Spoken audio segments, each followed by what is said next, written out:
Hello everyone, I am Rahul and in this video we are going to run a face mask detection model, so let's get started.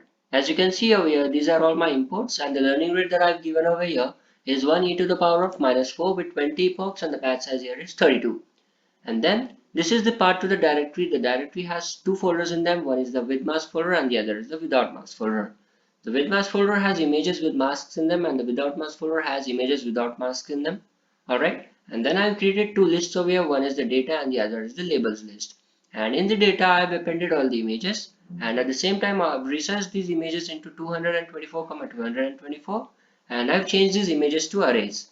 And over here, you can see that I've also appended the labels, but the labels are actually categorical in nature. So I've changed these labels into binary form and I've used one-hot encoding.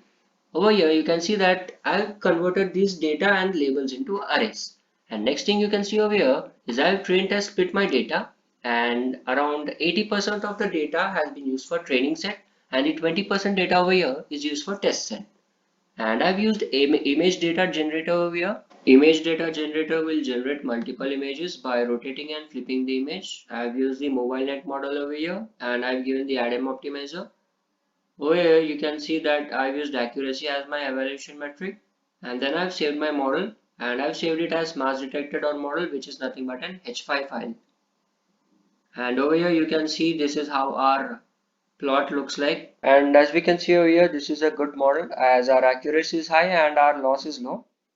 Alright, the next thing I have done over here is that I have made another file which is application, and this file has the face detection code in it. We are just going to compile the model that we created with this face detection code. So you can see over here that I've loaded the model mask detector.model that we recently created, which was an H5 file. And over here I've given labels like mask and no mask. Our model will detect a green rectangle if a person is wearing a mask, and our model will detect a red rectangle if a person is not wearing a mask. So we can see over here that I've used a BGR component over here, and the green component is high if a person is wearing mask, and if a person isn't wearing mask, then over here you can see that the R component is high, so it will detect that the person is not wearing a mask. So let us go ahead and run this model.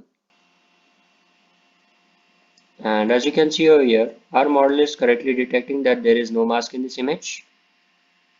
Over here, our model is detecting the mask.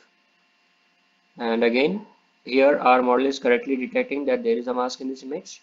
And that's it for this video, guys. Make sure you do like this video and share it with your friends. Until then, have a good day and I'll see you soon in the next video.